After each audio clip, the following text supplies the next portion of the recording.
boa noite a todos, né? Depois de um período de cânticos tão agradável, né? Com canções cujas letras falam tanto aos nossos corações, a gente não poderia estar agora neste momento triste, né? Deus fala de uma maneira muito especial, né? Através das músicas. Graças a Deus pelas músicas, né? Graças a Deus pelos talentos musicais. Deus usa de uma maneira muito poderosa para falar com a gente. Glória a Deus por isso. Eu falei agora que a gente passou pelo momento de cânticos de uma forma proposital, porque normalmente a gente chama esse período de período de louvor. Mas o louvor é todo culto, né? O período de cânticos é um período que faz parte também do louvor e adoração a Deus. A comunhão que nós estamos tendo aqui e que eu espero que você que está em casa esteja tendo com seus familiares, talvez seus amigos, também é uma expressão de louvor e adoração a Deus. E a gente vai agora, nesse momento, continuar engrandecendo o nome de Deus, meditando na palavra dEle. Eu gostaria de pedir que você abra a sua Bíblia, o seu aplicativo, né, o que você tiver, no Salmo 23. A gente vai meditar um pouco nesse Salmo, e a nossa querida Dilma já mandou para mim essa semana uma escala, né, de preletores das quartas-feiras, e eu vi que até eu vou falar hoje, dia 25 deste mês ainda, e dia 15 do mês que vem. Como esse salmo é um salmo muitíssimo rico e tão abençoador, eu acho que seria talvez um desperdício de tempo a gente utilizar somente uma quarta-feira para falar dele todo, não é? É claro que a gente poderia falar desse salmo pregando uma vez por dia durante o ano inteiro, a gente iria tirar coisas novas para a gente. Mas eu acho que a gente vai aproveitar mais e melhor dessa forma. Então, hoje a gente vai falar desse salmo, a gente vai ler ele todo, mas hoje a gente vai falar dos 2 primeiros versículos. No dia 25, o 3 e o 4. E no dia 15, a gente vai falar dos 2 últimos, o 5 e o 6. Não é? Que são textos maravilhosos. Eu espero que Deus tenha piedade de mim e de vocês, para que a mensagem dele, pelo menos a mensagem que ele falou ao meu coração, que tanto me falou, ela possa ser transmitida com clareza, com verdade, com poder. É um salmo maravilhoso. Vamos ler neste momento, eu vou fazer a leitura na minha Bíblia, e vocês, por favor, acompanhem em suas respectivas versões. Diz assim o texto, o título, né, desse salmo, é um salmo do rei Davi, chama-se O Bom Pastor. Diz assim o texto: O Senhor é o meu pastor, nada me falta. Em verdes prados me faz descansar, e para águas tranquilas me guia em paz. Restaura-me o vigor e conduz-me nos caminhos da justiça, por amor do seu nome. Ainda que eu ande pelo vale da sombra da morte, não temerei mal algum, pois tu estás comigo. A tua vara e o teu cajado me protegem. Tu prepararás um banquete para mim na presença dos meus inimigos. Me honrarás, ungindo minha cabeça com óleo e fazendo transbordar o meu cálice. A felicidade e a misericórdia certamente me acompanharão todos os dias da minha vida, e habitarei na casa do Senhor por dias sem fim. Graças a Deus, vamos orar. Senhor Jesus, muitíssimo obrigado pela inspiração que o Senhor deu ao teu servo Davi, para nos presentear, nos honrar com uma poesia tão linda e maravilhosa, Deus. Mas que não fica somente no campo do cântico e da poesia, mas ela extrapola, ultrapassa essas fronteiras e se transforma, ou pelo menos se estabelece, como uma palavra tua, poderosa aos nossos corações. Muito obrigado, Deus, porque essa palavra tem o poder de restaurar qualquer pessoa, independentemente da condição em que ela se encontra, Deus. Muito obrigado porque essa tua palavra, santa palavra, tem poder de restaurar, de alegrar, de salvar qualquer um de nós, Deus. Muito obrigado pelo Salmo 23, pelo bom pastor que o Senhor é para cada um de nós. Continue falando aos nossos corações, é o que nós pedimos, no nome de Jesus. Amém. É um salmo muito conhecido, né? Tem aqui o comentário da Bíblia King James, que diz que este é considerado o mais belo e conhecido cântico de confiança de Davi em Deus. Olha só que interessante, né? É um salmo belo, uma poesia bela, de confiança no servo Davi em Deus. Também diz o comentário da King James, que neste salmo não se manifestam queixas de aflição ou súplicas por livramento. É uma expressão poética e profética de gratidão ao Senhor. Olha só, normalmente a gente encontra este salmo aberto nas Bíblias, né, de muitas pessoas cristãs muito bem intencionadas, né, mas que infelizmente alguns usam apenas como se fosse um símbolo de proteção. Só o fato de estar aberta na sala ou no quarto dá aquela ideia de que agora sim estou protegido, porque o Senhor é meu pastor e nada me faltará. Ou de nada tenho falta, ou como diz, é uma versão mais próxima do original, né? Eu não preciso de nada. Mais ou menos assim. De nada preciso. De nada tenho falta, não é? O Senhor é meu pastor e nada me faltará. É um salmo que expressa a confiança do rei Davi em Deus. Agora, um fato importante, ou algo importante a se destacar nesta afirmação, é que se uma vez que Davi confia em Deus, é porque há, no mínimo, uma relação de intimidade entre o rei Davi e Deus e vice-versa, de Deus para com o rei Davi. Este salmo, irmãos, ele apresenta Deus de uma forma extremamente especial, no versículo 1 deste capítulo, uma maneira muito especial, quando ele apresenta Jesus Cristo como o pastor.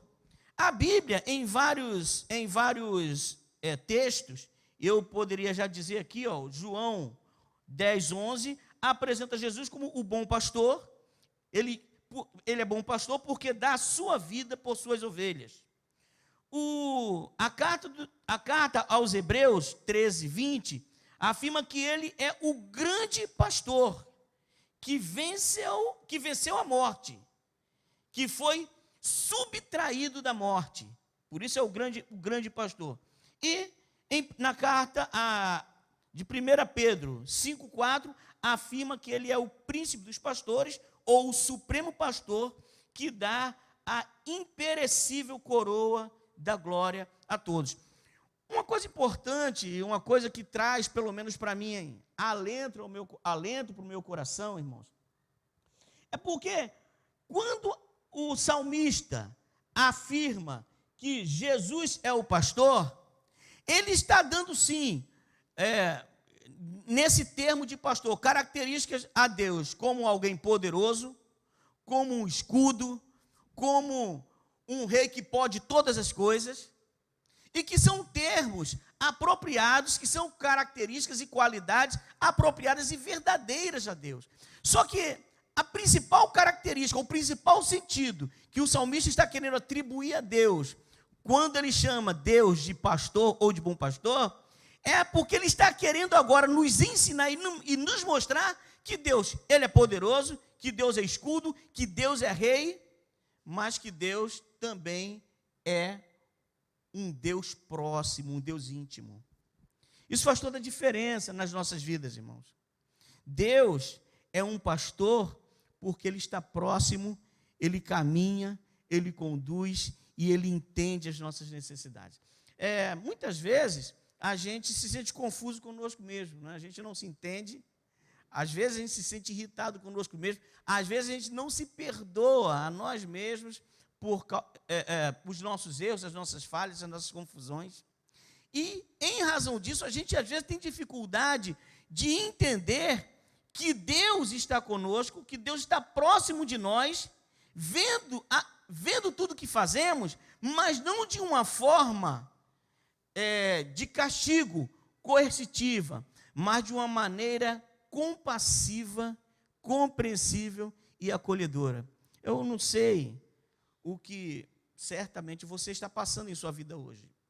É possível que tenha gente muito feliz hoje, com algum tipo de vitória, né, com alguma coisa boa. É bem possível isso, né? Pode até parecer uma certa contradição nos dias de hoje, a gente até vê alguém muito feliz, mas certamente tem, graças a Deus, né? Mas também pode ser que existam pessoas que estejam com grandes dilemas em suas vidas, com grandes questões, com grandes tristezas, derrotas e perdas, né? Inseguranças. E essas situações muitas vezes nos levam a um certo desespero. Às vezes, a vitória, ela tem o poder de fazer com que a gente se sinta autossuficiente demais. E isso faz com que algumas pessoas, ou muitas vezes nós, nos afastemos um pouco de Deus em razão das vitórias, que muitas vezes não conseguimos atribuir o motivo da nossa vitória ao próprio Deus, não é? Por outro lado, muitas vezes, em razão das tristezas, das angústias e decepções, também temos dificuldade de perceber Deus próximo de nós. O salmista está querendo dizer aqui, irmãos, que Deus é um pastor porque Ele é próximo. Ele é um Deus que dá, que potencializa a nossa alegria, e Ele é um Deus que nos acolhe nos nossos grandes dilemas e tristezas. Gostaria que você pensasse nisso, gostaria que você meditasse nisso, gostaria que você descansasse nisso, que Deus é um pastor porque Ele te acolhe, porque Ele está próximo, Ele é íntimo, entende a tua vida e as tuas necessidades, entende a minha vida e a minha necessidade, não com o objetivo de apontar erro e condenar, mas com o objetivo de estender a mão, acolher, perdoar e nos ajudar a caminhar. Ou nos faz pessoas cujas vitórias e alegrias tenham um sentido mais completo quando Cristo, quando Deus está presente nesses momentos. É um Deus maravilhoso, é um Deus muito bom. E essas características bíblicas, é lógico que eu não estou aqui com a pretensão de trazer coisas novas, não é? Tudo que eu estou falando, certamente, todos nós já sabemos, mas vale a pena ressaltar, vale a pena resgatar o sentido bíblico para que a gente se encoraje de novo, para que a gente se sinta feliz, para que a gente se sinta animado a caminhar a nossa vida, né? As nossas lutas com Deus. Deus, o Senhor é o meu pastor. A segunda parte desse versículo é interessante, porque as versões anteriores dão, ou pelo menos as versões tradicionais, dão uma indicação, ou nos levam, ou tem o potencial de fazer com que essa parte seja um pouco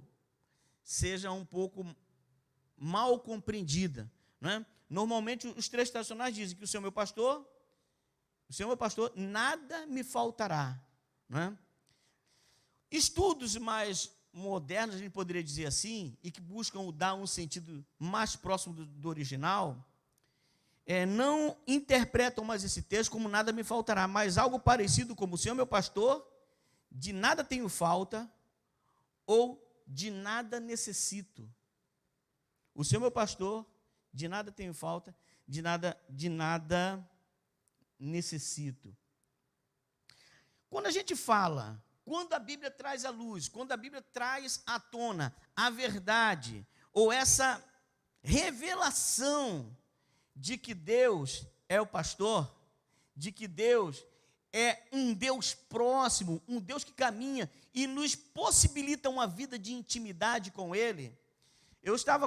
Quando eu estava relendo esse texto, eu lembrei do sacrifício de Cristo, né, do momento do sacrifício de Cristo, quando Ele chama Deus de Abba, né?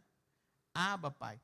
Talvez, certamente naquela época, isso gerou algum tipo de escândalo, né, para as pessoas, para os religiosos da época, porque o termo Abba, o seu significado, a sua tradução literal, ela é mais próxima de algo como paizinho ou papaizinho, né? Que revelava ali o respeito que Cristo tinha por Deus, mas também a aproximação íntima de Cristo com Deus. A ideia de chamar Deus de papaizinho é a ideia de que ele caminhava, ou o Deus que o enviou, não era um Deus distante, impossível de se chegar próximo, mas era um Deus muito próximo, que estava ali com ele naquele momento de tristeza, naquele momento de dor, naquele momento de grandíssima aflição. Ele ainda consegue olhar para Deus e chamar Deus de papaizinho, né? Isso, irmãos, mostra para a gente também, ou revela para a gente a necessidade de a gente entender Deus como um Deus próximo de nós, mas também um Deus, um pastor, a quem as ovelhas também devem demonstrar e viver com intimidade, mas também com obediência e respeito. Quando a Bíblia mostra e revela de Cristo, Deus, no caso aqui Deus, como o pastor, a Bíblia está mostrando para nós que Deus, além de ser esse Deus próximo, mas é um Deus também que estabelece regras, que mostra o caminho o caminho que devemos seguir. Eu tenho insistido muito nesse tipo de tema, irmãos, porque eu pelo menos vejo, eu acho que eu não estou errado, que a gente vive hoje dias de relacionamentos muito frouxos, de comprometimento muito frouxos entre nós, e isso faz com que a nossa relação com Deus também seja uma relação frouxa, desprovida de compromisso e desprovida da busca de conhecimento para as coisas que Deus quer que nós façamos. Esse salmo, ele mostra para nós o caminho da felicidade. O caminho da felicidade é olhar Deus como pastor, um Deus próximo, mas também, por ser pastor, um Deus que sabe mais do que nós o caminho que devemos seguir e que deve ser obedecido. Essa palavra, o termo verbo obedecer, é um verbo que tem sido, nos dias de hoje, não tão de hoje assim, de há um tempo atrás, um verbo meio que desprezado, parece algo meio retrógrado, né? As pessoas não estão com essa disposição toda, nos dias atuais, de obedecer. Parece que é algo autoritário demais, né? Eu entendo, irmãos, que nós precisamos de regras em tudo que vivemos e fazemos, para que alcancemos os nossos objetivos e encontremos a felicidade. Na nossa relação com Deus, precisamos entender que Deus é um Deus próximo, mas que a nossa liberdade com Ele, a nossa aproximação de Deus, ou com Deus, não deve nos levar a desprezá-lo como alguém que tem autoridade sobre as nossas vidas e nos conduzir para o caminho certo e nos mostrar a verdade que devemos ser seguida, que também é um outro termo bastante complicado, né? Esse de verdade, num mundo em que tudo é relativo. Mas se você que está em casa, você que está aqui dentro hoje, se a gente quer de fato viver uma vida feliz, uma vida que não tem grandes necessidades ou necessidades das coisas que não são imprescindíveis na nossa vida, nós temos que ter Deus como amigo, como paizinho ou papaizinho, mas também o Deus que conduz as nossas vidas e nos mostra o caminho certo. Quem faz isso vai viver, vai poder desfrutar e vivenciar do que a segunda parte desse versículo diz: de nada terei falta ou nada me falta. As ovelhas dependem completamente do seu pastor, quanto à alimentação, quanto a um guia e quanto ao amparo. Alimentação, guia e amparo. Outra vez eu tive a oportunidade de compartilhar aqui com os irmãos o texto de Jesus, o pão da vida, e a gente discorreu aqui sobre vários significados do que vem a ser o pão, né? E uma das coisas que a gente tocou, um dos temas que a gente tocou no que diz respeito ao significado do pão, é que o pão, ele representa vida. O pão é símbolo de vida. Quando a gente diz que a ovelha depende, ou os especialistas dizem que a ovelha depende completamente do seu pastor para a alimentação, o que a Bíblia está querendo dizer para nós é que nós só podemos ter vida de qualidade quando Deus é o nosso pastor. É quando nós somos ovelhas únicas e exclusivamente de Deus. Deus é o único que pode garantir a qualquer de nós vida. Vida com qualidade. A vida eterna, que é a vida após a nossa morte, mas também vida terrena com qualidade, vida terrena com felicidade, vida terrena desprovida das angústias que os desejos do mundo impõem sobre as pessoas de hoje. Eu estava lembrando também de uma matéria que eu tive na faculdade, na área da antropologia, que é a antropologia econômica. E é interessante que o que a antropologia econômica afirma, no meu modo de ver, corrobora com esta ideia de que quem tem Deus como pastor, de nada tem falta. O de nada tem falta não é necessariamente a possibilidade, a capacidade econômica da pessoa de ter tudo o que deseja comprar. Não é necessariamente isso. Na verdade, está longe de ser isso. Para a antropologia econômica, pelo menos o ramo da antropologia econômica, o sentimento, a sensação ou o estado de riqueza não depende necessariamente das coisas que eu posso ter, mas, acima de tudo, da minha satisfação, da minha alegria com as coisas que eu já tenho. Se eu já tenho o que é essencial para a minha vida, e isso me basta, de mais nada eu tenho falta. Entende isso? Outra vez eu estava, há 2 anos atrás, numa das nossas viagens e navegações pelo rio Juruá, no caso foi no rio Moa.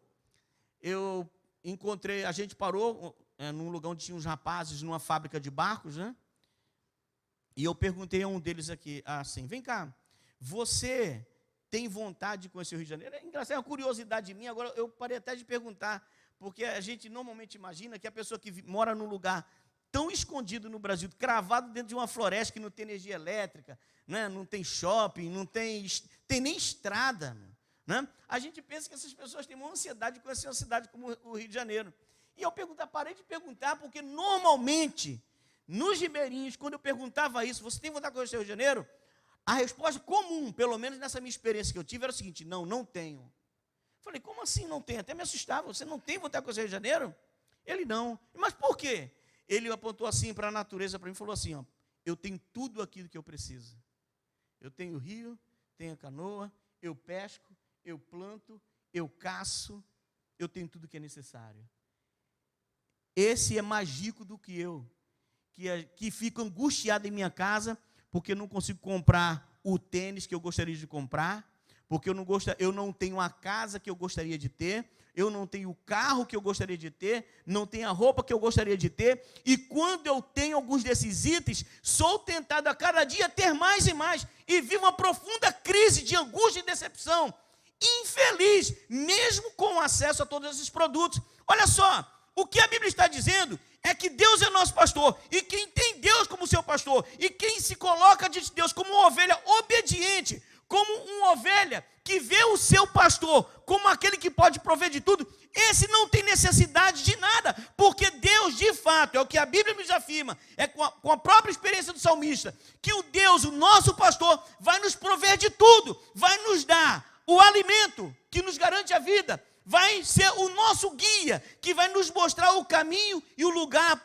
e os lugares para onde devemos ir. E Ele também vai ser o nosso amparo nos momentos de tristeza e desolação. Graças a Deus, irmãos, porque o Senhor é o nosso pastor, e de nada nós temos falta. Com Deus nós não temos falta. Com Deus o homem é feliz, porque com Deus o homem não tem falta de nada, porque Deus dá ao homem o que de fato é necessário e essencial, é insubstituível, para que ele seja feliz e completo. Graças a Deus. Com Deus, nós não temos falta de nada, porque o Senhor é o nosso pastor, de nada nós teremos faltas. Graças a Deus por isso. Vamos avançar um pouquinho. A gente já falou aqui de outras características de Cristo, e no caso do Novo Testamento, falando de Cristo, né, como bom pastor, porque dá a vida eterna para as suas ovelhas, o grande pastor que venceu a morte, ou foi subtraído da morte, como fala na carta aos Hebreus, ou o príncipe dos pastores, ou o supremo pastor, que dá às suas ovelhas uma coroa imperecível de glória e honra. Eu só queria antes, só me ater um pouquinho nesse detalhe aqui, nessa característica que está em 1 Pedro 5:4, quando ele afirma que Cristo é o supremo pastor, que dá a imperecível coroa de glória a todos nós. É certo que a gente vai interpretar isso aqui também como uma coroa de glória, né? A premiação que seria a vida eterna com Deus após a morte. Mas também a Bíblia nos fala, a Bíblia nos ensina, e a gente pode tirar isso como característica ou como interpretação verdadeira para as nossas vidas, que quando Cristo nos dá uma coroa de glória, a Bíblia está afirmando que para Cristo, eu e você temos um valor incomparável. Olha, Jesus, mas isso aí é besteira, você aí está com essa psicologia fajuta, que todo mundo tem valor. Para o mundo isso seria, sim, uma psicologia fajuta. Mas para Deus isso não é psicologia. Para Deus isso é uma verdade transformadora. Sabe por quê? Porque quando a gente se olha no espelho, eu vou falar por mim. E com toda a franqueza do meu coração. Quando eu olho para o espelho, ou quando eu vou meditar na minha vida, fecho os meus olhos e consigo ver quem eu sou, com toda a franqueza, irmãos, eu não daria para comprar a mim mesmo uma prata que fosse, porque eu sei as maldades que rolam no meu coração, eu sei das impurezas que rolam no meu coração, eu sei das más intenções que rolam no meu coração, eu sei da indignidade de vida que eu tenho vivido muitas vezes, que não são dignas nem de levantar os meus olhos para ver o sol. Uma vida que, se Deus fosse totalmente justo no aspecto da nossa visão humana, não teria condições eu de respirar. Porque de fato não mereceria. Talvez as pessoas olhem assim, Jesus é bom. Não existe bondade. Jesus Cristo falou, olha, por que você me chama de bom? Só há um bom que é Deus. Não existe homem no mundo que seja bom. E quando a gente é franco com a gente mesmo, a gente sabe que a gente não é bom.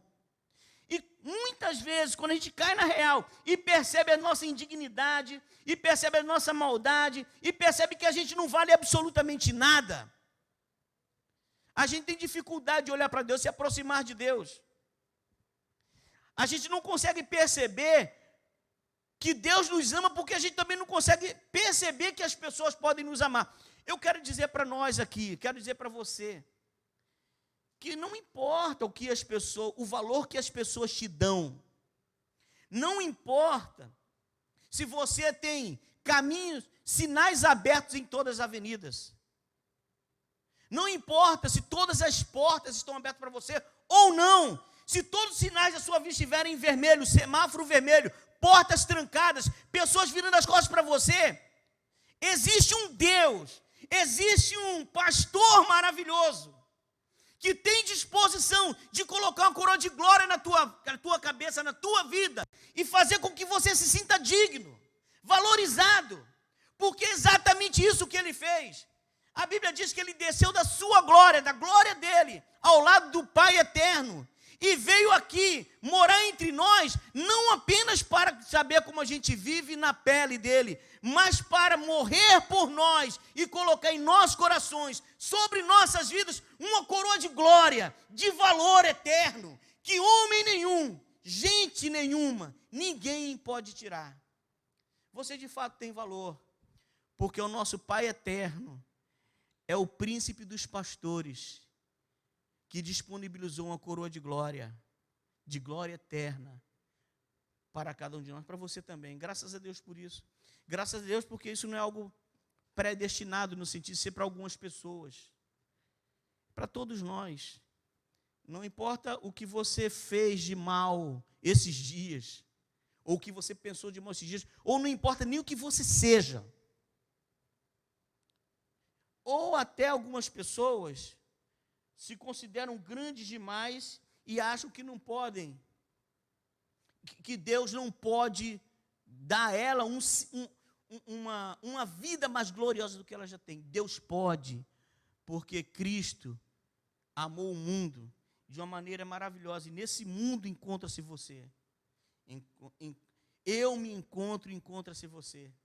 E não importa o que eu seja de bom ou o que eu seja de mal, não importa o que você tenha feito de bom ou de mal, o que importa é que o homem só tem valor, uma pessoa só tem vida verdadeira, quando ela é coroada com a coroa de glória que o príncipe dos pastores, ou que o supremo pastor determinou para cada um de nós. Graças a Deus por isso. Graças a Deus. O versículo...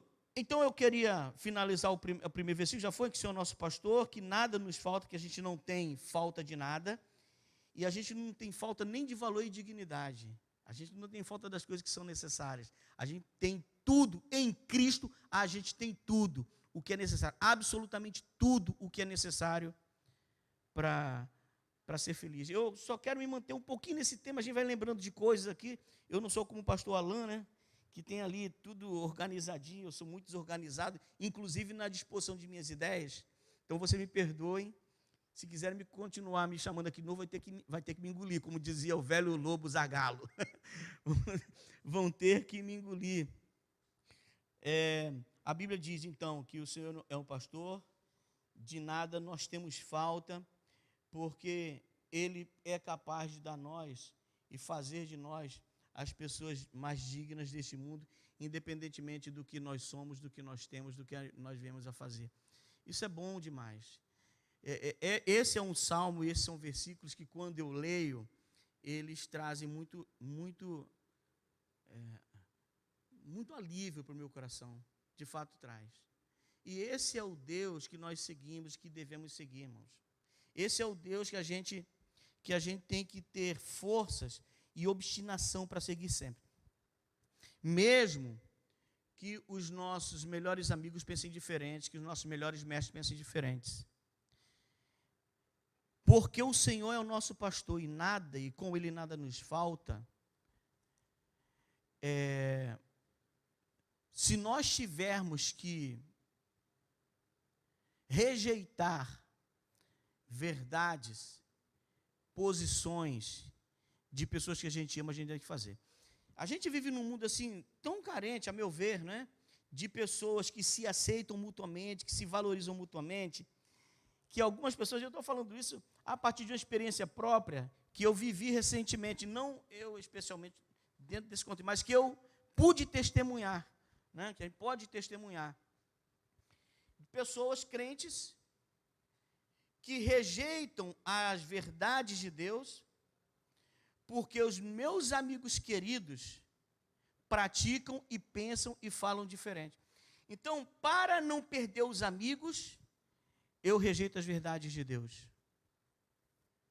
Para muitas vezes não perder o respeito até de parentes e de mestres, eu rejeito a palavra de Deus.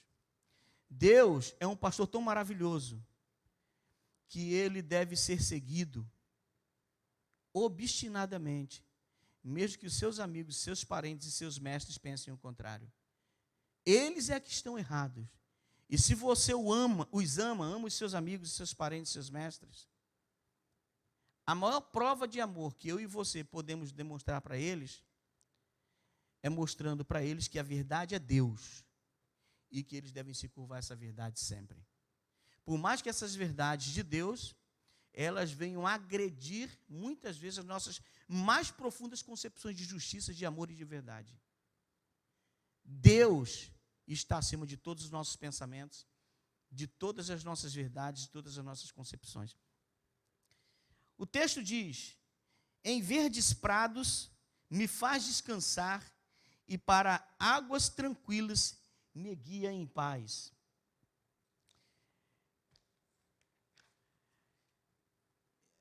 Tem um comentarista, deixa eu ver se eu anotei o nome dele aqui. Não anotei. Sim.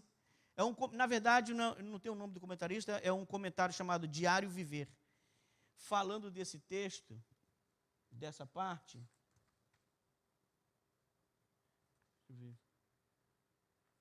Ele vai dizer que, como ovelhas guiadas por Deus, nós temos contentamento. Nosso pastor conhece os delicados pastos e as águas de repouso que nos restaura o ânimo. Ao nos rebelar contra a direção do bom pastor, em realidade, nos rebelamos contra o que nos convém. Esse texto, esse versículo, eu já estou terminando, este versículo, essa parte desse versículo, nos mostra que Cristo, muito mais às vezes do que nós mesmos, é quem sabe onde nós vamos encontrar os delicados pastos e as águas de repouso para nos restaurar os ânimos. Eu já estive estudando um pouco esse texto. Por exemplo, um autor chamado Albert Barnes, ele diz que a palavra hebraica, traduzida por pastos, significa geralmente habitações. Como pastagens, aqui no texto, como local onde os rebanhos e as manadas se para o repouso. Os rebanhos deitados na grama, totalmente alimentados ou satisfeitos com suas necessidades, completamente supridas. A gente retoma um pouco a questão de nada nos falta, mas de forma muito prática, meus irmãos. Além de Deus nos possibilitar ter acesso a todas as coisas que nos são necessárias para que a gente viva bem, Ele nos permite dormir em segurança. Eu acho que a tradução de pastos para habitação, e a gente vai trabalhar um pouco melhor isso no último versículo, né, quando a gente, daqui a nosso terceiro encontro, né, mas ele cai muito bem nesse sentido, porque a habitação é um lugar de proteção, é um lugar de amizade, é um lugar de segurança, é um lugar de repouso. Eu estava lembrando em casa, meditando nesse texto, de um desenho que certamente vocês viram, e é muito falado também, né? Do desenho do Pica-Pau, quando ele vai para a casa de um tio muito rico dele, e dá tudo errado para ele, e no final ele volta para casa, rasgando a foto do tio rico dele, e ele fala assim: por mais humilde que seja, não há lugar melhor que o lar, porque o lar, meus irmãos e meus amigos, é um lugar de fato de segurança. Deus tem um lar para você. Deus tem uma casa maravilhosa para você. Nessa casa não falta comida. Nessa casa não falta água. Nessa casa não falta um teto que vai te proteger do sereno, do sol, da chuva. Nessa casa não vai faltar uma cama, mesmo que seja uma rede, ou um chão puro e simples. Mas nessa casa você vai ter lugar de descanso. E não importa o que você seja, não importa o mal que você tenha feito, não importa o valor que você atribui a si mesmo, ou que as pessoas atribuem. O teu pastor maravilhoso, que é Deus, Ele te leva para um lugar onde tem uma grama nova, jovem, propícia para o teu descanso, onde tem águas tranquilas. O texto diz, os comentaristas dizem, que não são propícias para as ovelhas rios com águas muito violentas, porque isso é perigoso até para a própria ovelha. Até nas coisas que são fundamentais, as coisas que são fundamentais para as nossas vidas, se elas vierem erradas, elas podem nos matar. Não é qualquer alimento que nos garante a vida, não é qualquer água que nos garante a vida, mas Deus sabe das nossas necessidades, e Ele pode dar a cada um de nós a água necessária, o alimento necessário, a grama necessária, a sombra necessária, para que você viva feliz e tranquilo na presença de um Deus maravilhoso, que é rei, que é escudo, que é um Deus de guerra também, que é um Deus que determina também, mas acima de tudo, é um Deus íntimo que te acolhe e te traz para pastos verdejantes. Graças a Deus por isso. Ele me faz deitar não apenas para alimentar, diz o comentarista Joseph Benson. Ele me faz deitar não apenas para alimentar, mas para descansar e desfrutar da tranquilidade, da paz e da segurança. Graças a Deus por isso. Graças a Deus que o Senhor é nosso pastor e nada nos faltará. Deitar-nos faz em verdes pastos, guia-nos para as águas tranquilas em paz. As figuras de linguagem até então usadas como rei, libertador, rocha e escudo eram apropriadas para Deus, porém não transmitiam a ideia de proximidade pessoal, companheirismo constante e amizade fraterna que o pastor maravilhoso, que é Deus, pode dar para cada um de nós. E melhor do que isso, cada um de nós, independentemente de quem sejamos, pode desfrutar. O Senhor nosso pastor, nada nos faltará. Desfrute dele, aprenda com ele, proteja-se com ele, alimente-se dele e nada te faltará. Deus abençoe.